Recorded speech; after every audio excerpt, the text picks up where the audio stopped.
réceptif aux différents vœux qui lui ont été adressés, le Premier ministre, chef du gouvernement, Daniel Onaondo, a demandé aux responsables des différentes branches de l'administration gabonaise de servir l'État avec diligence et abnégation afin de porter haut le flambeau de l'administration gabonaise.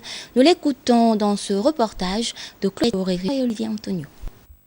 Très sensible aux mots et aux expressions adressées à son couple, le Premier ministre Daniel Onaondo a présenté en retour ses vœux de nouvel an à l'ensemble de toute l'administration, saisissant ainsi cette occasion pour féliciter et encourager les membres de son équipe gouvernementale remaniée le 11 septembre 2015. Il m'est particulièrement agréable, au seuil de la nouvelle année 2016, à la suite des vœux formulés à mon endroit, en votre nom à tous, de vous remercier pour cette chaleureuse marque d'attention. Mon épouse et les membres de ma famille se joignent à moi pour vous souhaiter en retour à vos épouses, à vos enfants et à vos proches nos meilleurs vœux de santé, de prospérité, de bonheur et de paix intérieure.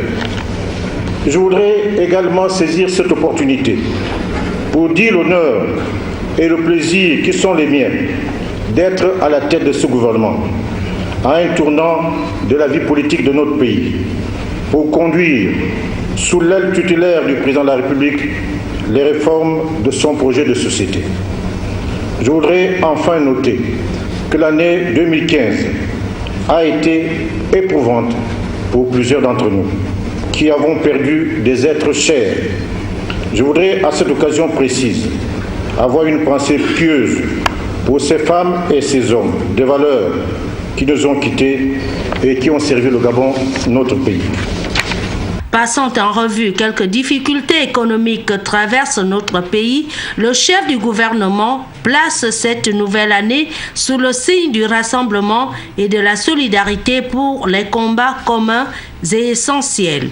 Bien qu'éminemment politique, l'année 2016 ne nous exonère pas de confronter le rôle de l'administration et du gouvernement et de promouvoir une croissance forte et inclusive, celle qui crée des emplois pour les jeunes et qui contribue à la lutte contre la pauvreté et l'exclusion.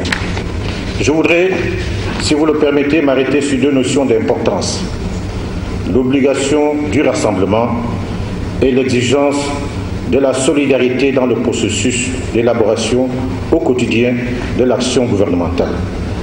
Il ne s'agit pas ni de creux slogans, ni encore moins de vœux pieux. La pratique par les membres du gouvernement de ces deux préceptes doit constituer le socle, la condition de la réussite et de l'efficacité de nos actions. Le rassemblement et la solidarité emportent l'idée que chaque membre du gouvernement, tel dans un orchestre, joue sa partition pour l'harmonie du rendu de l'ensemble. Que chaque ministre prenne sa place, toute sa place, rien que celle qui lui est dédiée. Monsieur le Premier vice-premier ministre, s'inscrivant dans le fil de notre actualité sportive récente, a cité à juste titre le triomphe de notre compatriote Pierre-Emerick Aubameyang, consacré Ballon d'Or africain 2015. Ce dernier, fort inspiré, a dédié sa victoire à ses coéquipiers des Panthères du Gabon et au club allemand de Dortmund, sans lesquels, a-t-il précisé, il n'aurait sans doute pas marqué autant de buts.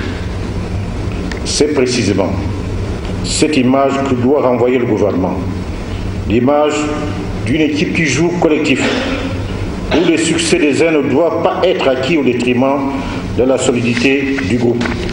Les erreurs résultant d'une insuffisante collégialité, d'une propension à travailler seul ou encore d'une tendance à confondre vitesse et précipitation obère bien trop souvent l'efficacité de l'action gouvernementale et de l'administration dans son ensemble.